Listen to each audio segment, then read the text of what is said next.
I'm Cheryl Chumley. This is Bold and Blunt, giving you a Christian conservative view of news, politics, culture, and events. Alex Traiman, CEO and Jerusalem Bureau Chief of JNS News, Jewish News Syndicate. From Israel, I want to thank you so much for being on Bold and Blunt, the video version. Nice to see you again. Cheryl, always great to see you. Thanks for having me. So let's dive right in on what's going on with the war. From the Israeli perspective, how is the war progressing? Well, I was just at a press conference last night given by Prime Minister Netanyahu at an undisclosed location in Jerusalem, and his message was clear.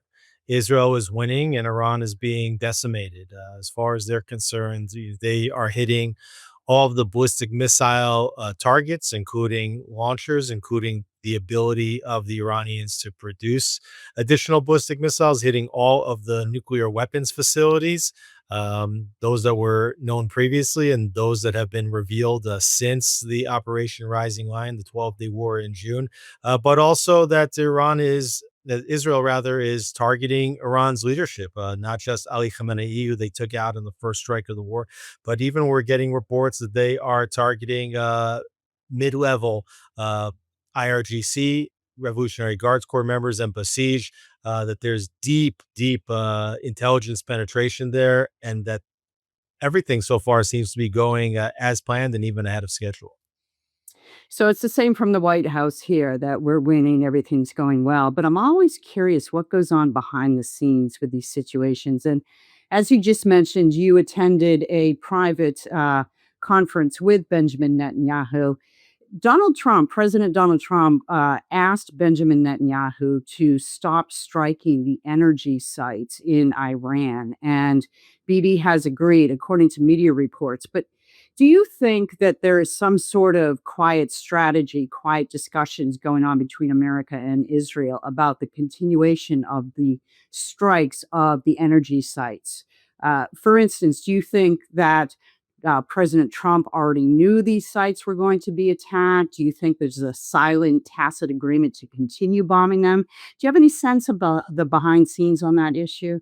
The prime minister referred to this last night in his remarks, and he said that the president had asked Israel to stop targeting Iran oil infrastructure, and that Israel had agreed to do it. There's been multiple reports. Number one, that the president of the United States was angry with Israel for hitting Iran's oil facilities. But then there are also reports, in some cases from the same reporters, that Israeli source said that those strikes were given a green light by the United States, and so the truth is that the truth could lie somewhere in between, and in some cases, both could be true. It could be that those targets were greenlit by the United States at the time, and then a change in plans was made after, on the basis of Iran's retaliations against other oil facilities of neighboring Gulf countries. It could be that those countries said, hey, we don't want to see our oil infrastructure targeted. That will actually drive up the cost of energy for the entire world, and not for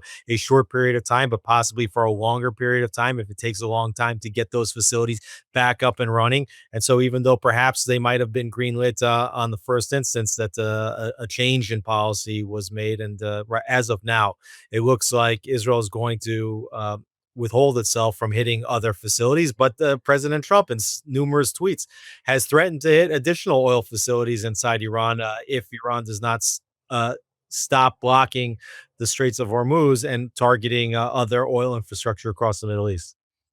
It's very difficult to know the actual truth, especially in such a rapidly changing situation as a live war. I wonder if you can sort of run down anything else of interest, newsworthy interest that came out of that meeting with the prime minister. Well, I thought one of the most interesting things that he said last night was that they needed to strike the nuclear and the ballistic missile facilities before they were buried so underground that they would be, quote, immune from Israeli air attacks. So if you understand that Israel's ability to prevent Iran from actually crossing that nuclear threshold, to prevent Iran from firing these ballistic missiles, which actually do represent an existential threat both to Israel and the entire Middle East, is that Israel has superior air power, right? That they were able, and they knew that they were able to attack these sites from the air. And even what we saw at the end of the 12-day war, Israel wasn't able to reach Fordo, but the United States, with their B 2 bombers and their MOP, the GPU 57, mother of all, the master ordnance, massive ordnance penetrators, were able to reach those targets. But they were saying that Iran was now digging even deeper underground, and it would be that those sites would be immune from air attack. And that's why Israel decided, together with the United States, that now was the last time, the final moment in which they had to strike these targets. How taken off guard were the Israeli people about the missile that fell inside Jerusalem at one of the holy sites of the Catholic Church? Yeah, I don't think Israelis were caught off guard by that. Israelis have been running in and out of bomb shelters. I mean, I've personally been in and out of bomb shelters like 6 times just in the last 15 hours or so. So this has been a regular occurrence, and these things can land anywhere. And Iran is basically spraying cluster bombs. These are ballistic missiles that break up over the country, and they can spray out dozens of submunition munitions over a radius of about 8 to 10 kilometers. I guess that's about 6 miles.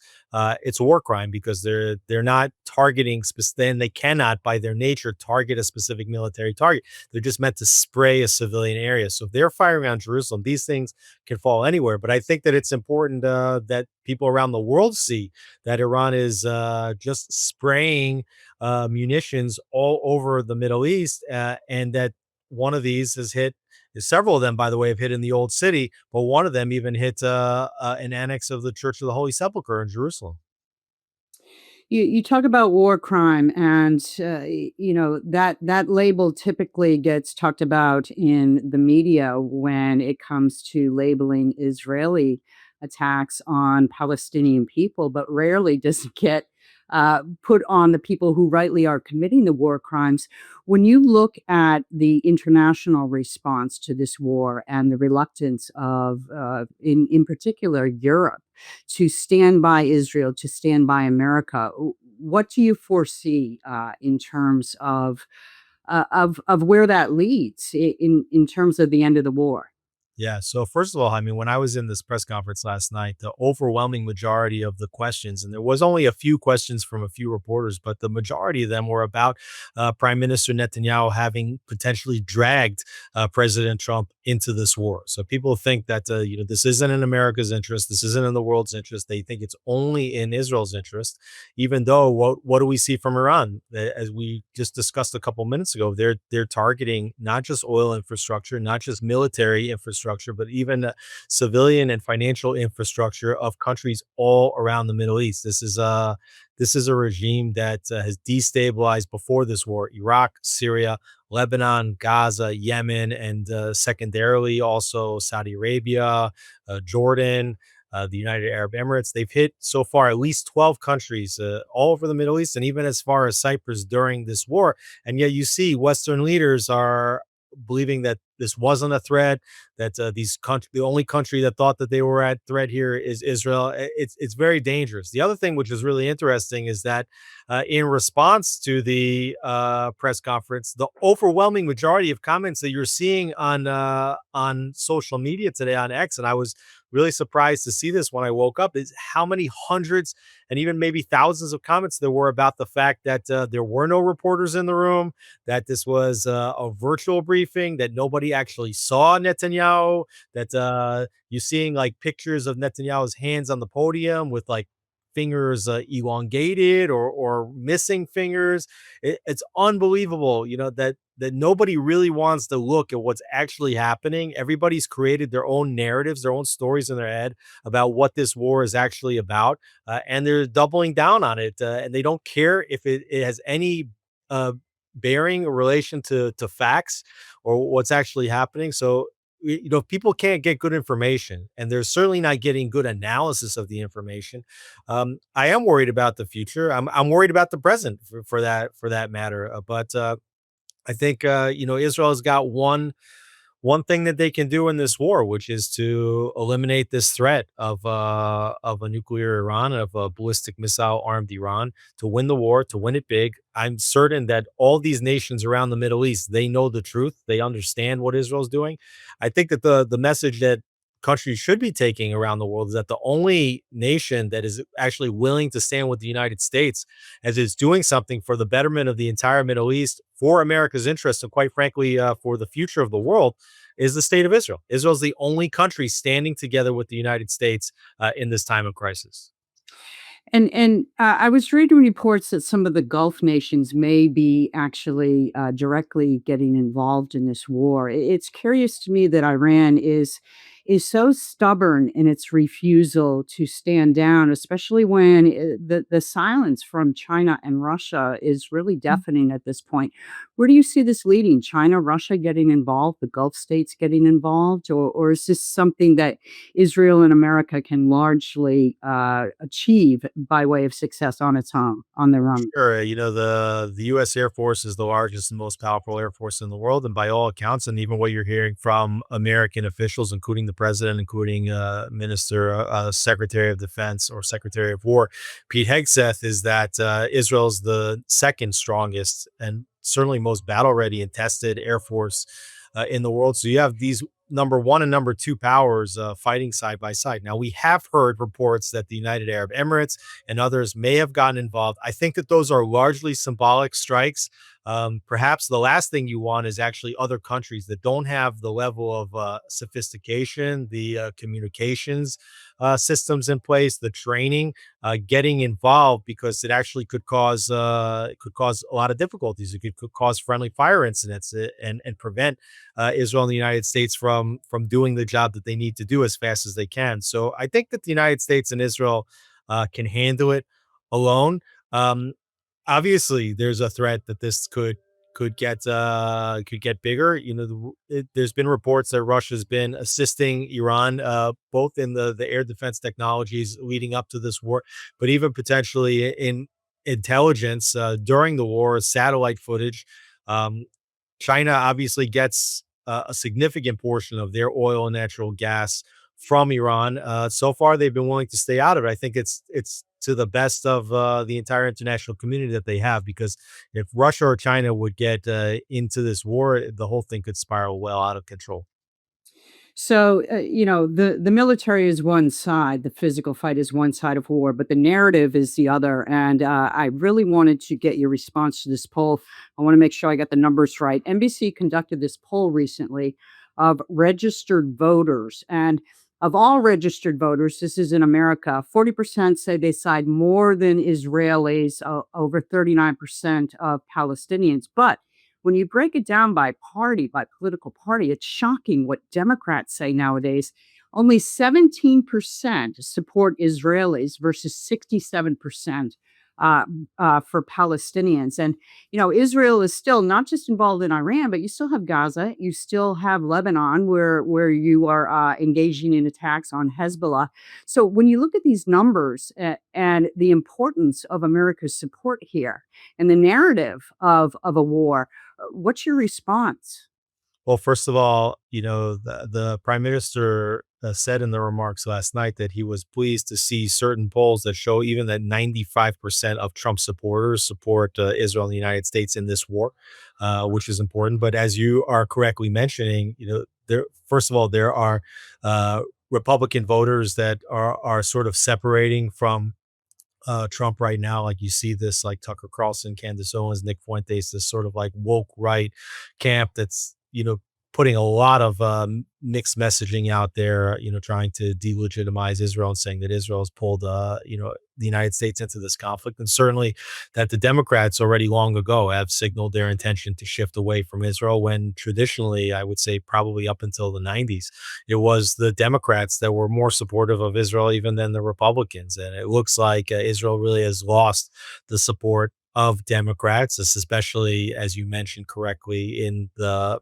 views, positive or favorable views toward Israel versus those of Palestinians. It's kind of shocking to me because the Palestinians and other Islamic radicals around the region, they really share nothing in common with American interests. In fact, that they say that they hate America as much as they hate Israel. I think one of the things that's very confusing is people think that America is hated because of their support of Israel. And it's actually the exact opposite. People hate Israel because Israel is an extension of Western values in the Middle East. The people, they don't want any Western values, any Western styled democracy sitting in their region. And that's the reason why they hate Israel, because Israel is so closely aligned with the United States, not the other way around. But I think it's very dangerous. And when you dig further into those polls, what you see is that the older you get, the more likely you are to support Israel on either side of the political aisle. And the younger you get, the more likely you are to hold Israel less favorably on either side of the political aisle. And I think that the reason that is because Qataris, others, they have invested significant resources, not only into the universities. I mean, almost any university campus you go to, the Middle East studies departments, the poli sci departments are, teaching a very strongly anti-Israel narrative. And the graduates of these programs are now staffers on Capitol Hill or working in the State Department. But not only that, certain Title VI universities are specifically targeted because those are universities that create curriculums for grade schools. Okay. So what you're actually seeing if you study social studies textbooks now in grade schools is that there is an anti-Israel narrative or a narrative of occupation being spread in the textbooks and in the classrooms of grade schools. And then again, there's social media. There's massive campaigns led by China, led by Russia, led by Qatar, led by Iran to put bots out there with incredible amounts of disinformation. So I am worried, but that also gives you an understanding of why Israel thinks it is so critical to act at this moment when you do have a president of the United States that is so supportive of Israel, that really understands that Israel is the only source of light and good in this region, or the primary source of light and good in this region, and the need to take care of this now, because after President Trump, you might get a president that looks like a Kamala Harris, a Joe Biden, or a Barack Obama, who have an anti-Israel approach, or you might get a president that sits even like further towards this woke right of the Republican Party, who will be isolationist and will not want to be dragged into any kind of a global war. So let me just finish with this last question because you mentioned the influence of Qatar in places of higher learning and so forth. I'm just curious your response to this White House's outreach to Qatar and to some of these countries, Gulf nations, particularly in business dealings, as they set up, for instance, in Gaza. And I wonder if you look at that with a little bit of alarm, a little bit of concern. How do you regard that support coming from the White House here? Well, on the one hand, it's very troubling. The president of the United States is calling Qatar a very important ally. He keeps saying nice things about the Emir of Qatar. In fact, the president signed an executive order stating that any attack on Qatar would be basically an extension of an attack on the United States. It's almost something like NATO, and even the state of Israel doesn't have that type of protection or guarantee from the executive branch of the U.S. government. On the other hand, you have to look at the wider picture, and for Israel, when Israel looks at the map, they see Israel as a king. They look across the chessboard. They look at Iran potentially as another king. They look at the United States potentially as a queen on that board, or no. But when the president looks at his chessboard, the United States is one king on the board, and the other king on the other side of the board is China, right? And maybe Israel is a bishop, or maybe Iran is a bishop on the other side of the map.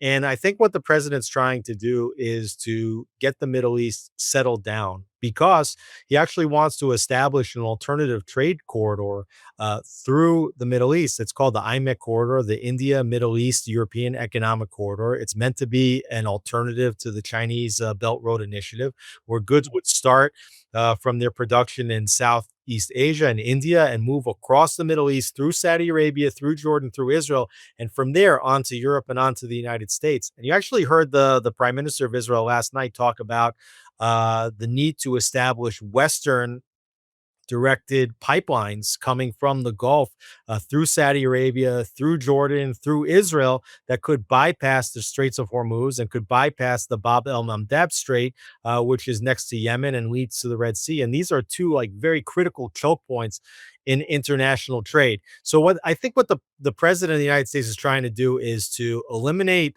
Iran's ability to terrorize the region, eliminate the entire ring of proxies that Iran has supported, including Hezbollah, including the Houthis, including Hamas. And then when you come to the other countries in the Middle East, Saudi Arabia, certainly Qatar, even Turkey to a certain extent, what he recognizes is that if he pushes these countries away, so where do they go on the strategic chessboard? Well, they go automatically to China and to the Chinese influence. And the president doesn't want that. Even if these are, let's say, malign characters, he would rather malign character that he feels that you can do business with, that you can keep close. And so he's actually working to keep Qatar, Turkey, Saudi Arabia in the American and in the Western sphere of influence over that Chinese sphere of influence. And I'm not sure every Israeli agrees, but it's important to understand the way he's looking at the map. Yeah, I think that's an excellent analysis. I appreciate that. And I appreciate your time, Alex. Alex Traiman, jns.org. Thank you very much for being on Bold and Blunt, the video version. Appreciate it. Cheryl, thanks for having me.